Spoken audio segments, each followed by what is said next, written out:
ভবিষ্যতের ব্যাপারে শয়তান চায় আল্লাহর সাথে যে আপনার সাক্ষাৎ হবে এটা নিয়ে যেন চিন্তা না করেন, বরং সে চায় আপনার বন্ধুদের সাথে সাক্ষাৎ নিয়ে যেন আপনি চিন্তামগ্ন থাকেন, বা ছুটির দিনে কোথাও একত্রিত হওয়া নিয়ে, ভালো কোনো সময় নিয়ে, এই শুক্রবারে আমরা কি করব, পরের ছুটির দিনে কি করব।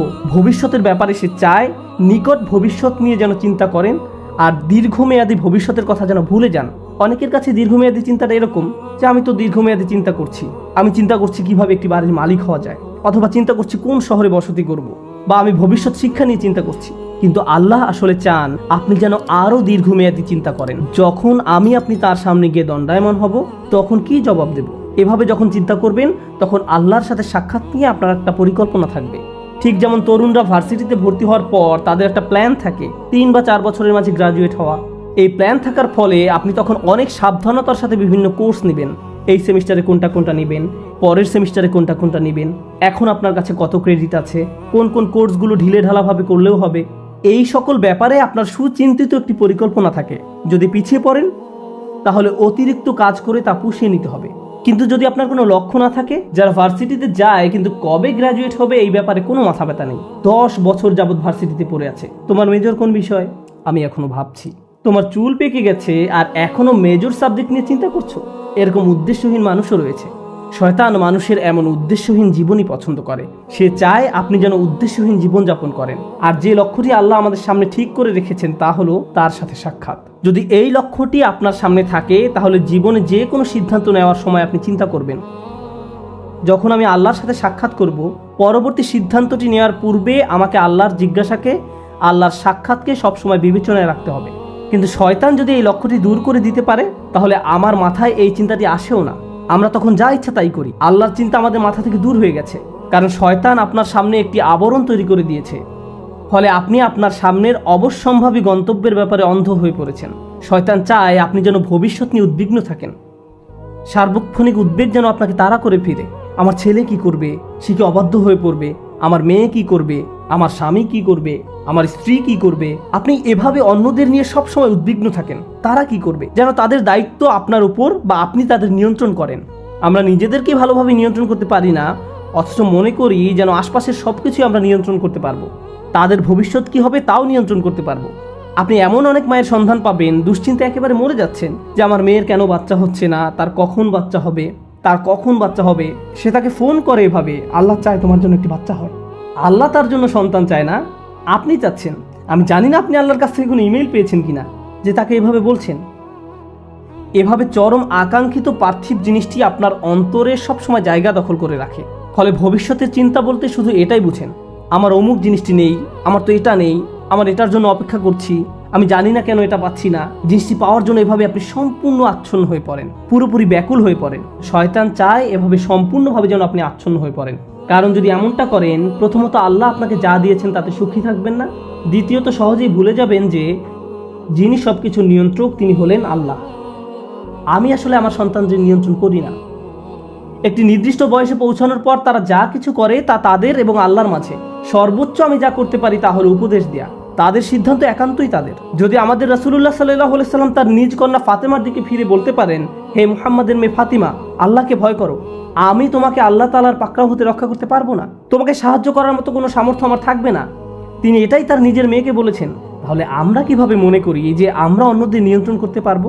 এমনকি আমাদের পরিবারের মধ্যেও শয়তান চায় আমরা যেন মনে করি আমরা হলাম নিয়ন্ত্রক, কিন্তু বিষয়টা আসলে আল্লাহর অধিকারে। সে আমাদের মনকে এভাবে সম্পূর্ণ আচ্ছন্ন করে ফেলে। আর অবশ্যই মানুষকে নিয়ন্ত্রণ করতে গেলে হিতে বিপরীত হয়। মানুষকে নিয়ন্ত্রণ করা যায় না, আসলেই যায় না। আর যখন নিয়ন্ত্রণ করতে গিয়ে ব্যর্থ হন তখন আরও বেশি উদ্বিগ্ন হয়ে পড়েন, আপনি ক্রমাগত নেতিবাচক হয়ে পড়েন। আর আপনি যখন সম্পূর্ণ নেতিবাচক হয়ে পড়েন তখন আপনার পক্ষে কৃতজ্ঞ হওয়া অসম্ভব হয়ে পড়ে। খেয়াল করে দেখুন আয়াতটি কিভাবে শেষ হয়েছে। আপনি তাদের অধিকাংশকেই কৃতজ্ঞ পাবেন না, তারা সবসময় নেতিবাচক চিন্তা করবে। আমার চাকরির কি হবে, টাকা কোথায় পাবো, এটা কোত্থেকে আসবে, ওটা কোত্থেকে আসবে, স্বাস্থ্যের কি হবে, বাচ্চাদের কি হবে, অমুক অমুক ব্যাপারে কি হবে, যদি তারা জেনে যায়, যদি এমনটা ঘটে, যদি সে কিছু বলে বা যদি তিনি কিছু করেন। আর এসব তুচ্ছ ব্যাপার নিয়ে আপনি এতটা আচ্ছন্ন হয়ে পড়েন যে ভুলে যান আল্লাহ ভবিষ্যতের নিয়ন্ত্রক, আমি এর নিয়ন্ত্রক নই।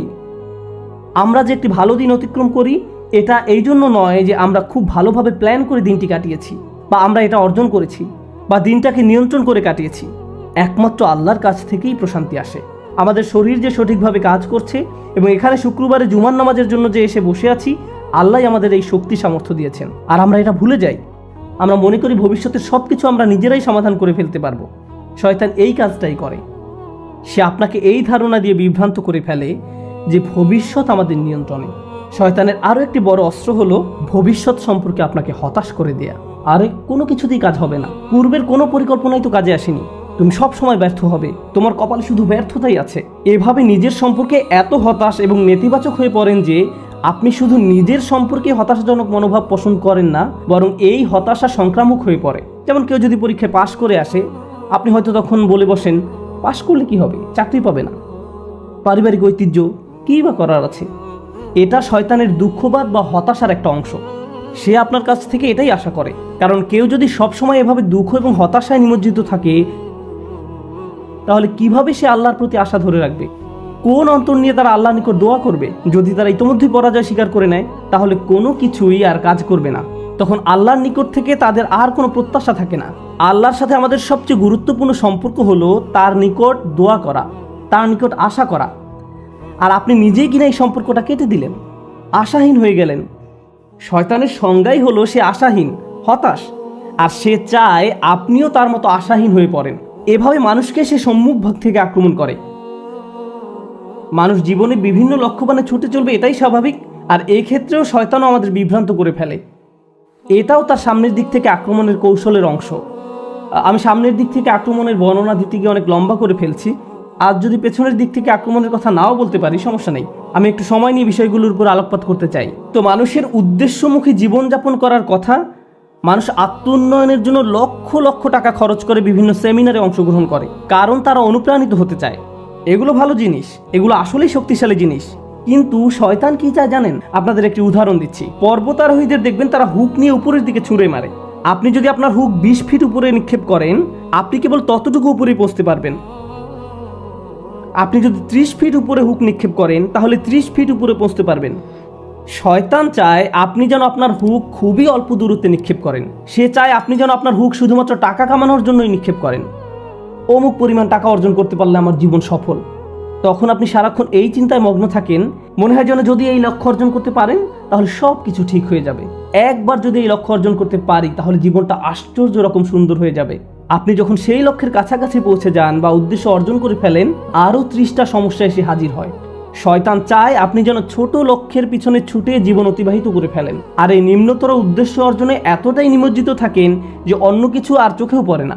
আমার আপনার জীবনে বিভিন্ন লক্ষ্য থাকার কথা, আমার স্বাস্থ্য নিয়ে লক্ষ্য থাকার কথা, আমার ক্যারিয়ার নিয়েও লক্ষ্য থাকার কথা, শিক্ষা নিয়ে লক্ষ্য থাকা উচিত। একটা ব্যাপার মনে রাখুন, এই লক্ষ্যগুলো আসলে আপনার জীবনের মূল উদ্দেশ্য নয়।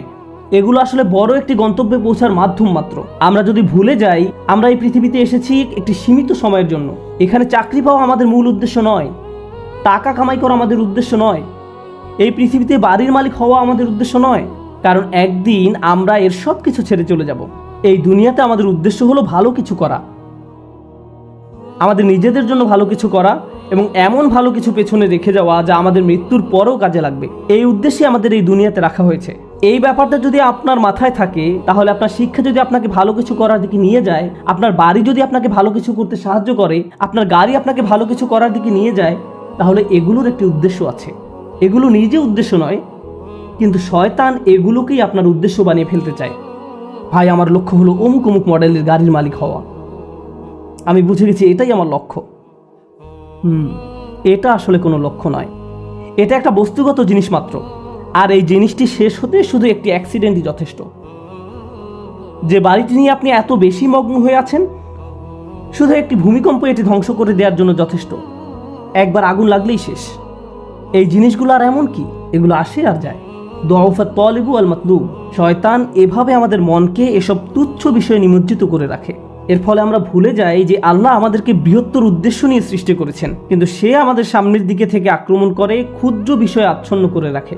ফলে আমরা আমাদের সৃষ্টির উদ্দেশ্যের কথা ভুলে যাই। শয়তানের সামনের দিক থেকে আক্রমণ করা নিয়ে সর্বশেষ যে কথাটি বলতে চাই, আপনাদের অনেকের কপালে হয়তো সামনে অনেক টাকা আছে, আবার কারো কারোর জন্য জীবন হয়তো অনেক বড় বড় চ্যালেঞ্জ অপেক্ষা করছে, আল্লাহ জানেন। কারো কারো জীবন হয়তো অনেক সুখ অপেক্ষা করছে, আল্লাহ জানেন, আমরা জানি না।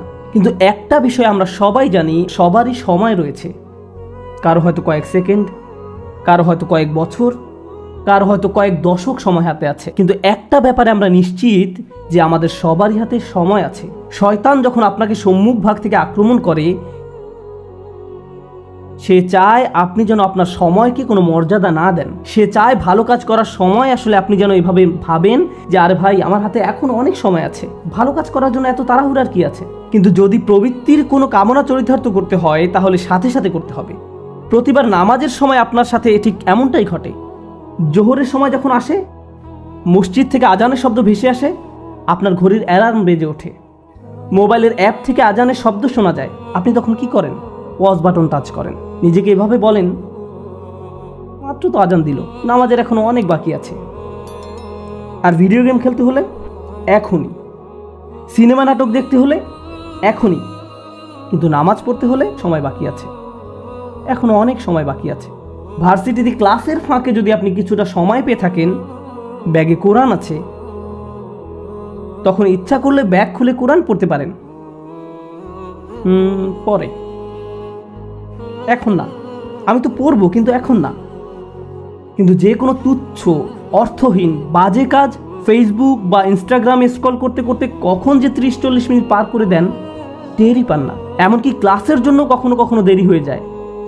অর্থহীন কাজের জন্য ঠিকই সময় বের করে নিলেন, এর কারণ হলো শয়তান চায় আপনি যেন আপনার সময়কে কোনো মূল্য না দেন।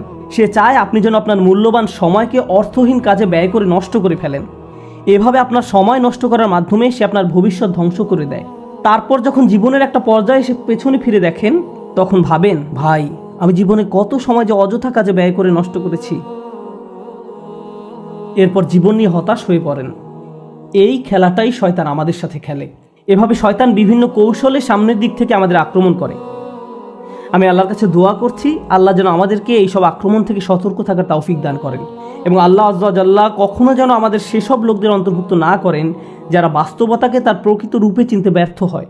রাসূলুল্লাহ সাল্লাল্লাহু আলাইহি ওয়াসাল্লাম বলছেন, ও আল্লাহ, আমি চাই আপনি আমাকে বাস্তব বিষয়সমূহ আসলেই যেমন তেমনভাবেই দেখান। এটা আমার শেষ উপদেশ। কিভাবে আমরা শয়তানের এই আক্রমণগুলো মোকাবেলা করব? প্রথমে এগুলো শনাক্ত করতে হবে, তারপর আমাকে আপনাকে ক্রমাগত বাস্তব বিষয়গুলোর প্রকৃত রূপ খতিয়ে দেখতে হবে। আমাদের মোবাইলের অ্যাপগুলো চালাতে গেলে আমরা শুধু ইউজার ইন্টারফেস যেমন গ্রাফিক্স, মেনু ইত্যাদি দেখতে পারি, কিন্তু এগুলো আসলে প্রকৃত অ্যাপ নয়। এর পেছনে সোর্স কোড আছে, আপনি সেই কোড দেখতে পান না, আপনি শুধু ফ্রন্ট এন্ড দেখতে পান। ঠিক তেমনি বাস্তব জগতে যা কিছু দেখতে পান তা শুধু উপরের অংশ দেখতে পান, শুধু কভার দেখতে পান, কিন্তু এর পেছনে অন্য আরেক বাস্তবতা রয়েছে, এর পেছনে ইঞ্জিন রয়েছে। সমস্যা হলো আমরা কোনো কিছুর বাহ্যিক রূপ দেখে এর মূল্যায়ন করি, এর পেছনে যা আছে সেটাই যে আসলে মূল্যবান আমরা তা জানার চেষ্টাও করি না। কোরআন এই কাজটাই করে। কোরআন শুধু এই দুইটি চোখ দিয়ে দেখতে বলে না, এখানেও আরো এক সেট চোখ রয়েছে। লাহুম আয়ুনুন লা ইউবসিরুনা বিহা, তাদের চোখ রয়েছে কিন্তু তা দ্বারা তারা দেখে না, অর্থাৎ তারা আসল রূপ দেখে না, তারা শুধু বাহ্যিক ব্যাপারটা দেখে। আমাদেরকে অন্তর্চক্ষু দিয়ে তাকাতে হবে যা প্রকৃত রূপ দেখতে পারে। যদি এমনটা করতে পারেন তাহলে যেভাবে আপনি সময় ব্যয় করেন, বিভিন্ন বিষয় নিয়ে চিন্তা করেন, বিভিন্ন জিনিসের মূল্য দিয়ে থাকেন, বিভিন্ন জিনিসকে গুরুত্ব দিয়ে থাকেন, তার সব কিছুই পরিবর্তিত হতে শুরু করবে। কারণ দিন শেষে আল্লাহর সাথে সাক্ষাৎ করার পূর্বে আমাদের হাতে জীবনের যে অংশটুকু বাকি আছে তার মূল ব্যাপার হলো ইউনাব্বাউল ইনসানু ইয়াউমাইযিন বিমা কদ্দামা ওয়া আখার। কিয়ামতের দিন মানুষকে জিজ্ঞাসা করা হবে কোনটাকে তুমি প্রাথমিক পর্যায়ে গুরুত্ব দিয়েছো আর কোন ব্যাপারটাকে দ্বিতীয় পর্যায়ভুক্ত মনে করেছো। সবকিছুর মূল কথা এটাই, আমি আপনি যত সিদ্ধান্ত নিয়েছি তাতে কোনটাকে প্রায়োরিটি দিয়েছি আর কোনটাকে ফেলে রেখেছি। আর শয়তান এখানেই ঝামেলা তৈরি করতে চায়। সে আমাদেরকে ভুল ব্যাপারে অগ্রাধিকার দিতে প্ররোচিত করে। সে চাইবে আমরা যেন সত্যিকারের গুরুত্বপূর্ণ কাজটা ফেলে রাখি। আমরা দোয়া করি আল্লাহ যেন আমাদেরকে সেসব মানুষের অন্তর্ভুক্ত করেন যারা কাজের ক্ষেত্রে সঠিক অগ্রাধিকার নিশ্চিত করতে পারে, এবং শয়তানের কুমন্ত্রণা যেন আমাদেরকে আমাদের উদ্দেশ্য থেকে বিচ্যুত করে না দেয়। বারাকাল্লাহু লি ওয়া লাকুম ফিল কুরআনিল হাকিম ওয়া নাফা'নি ওয়া ইয়্যাকুম বিল আয়াত।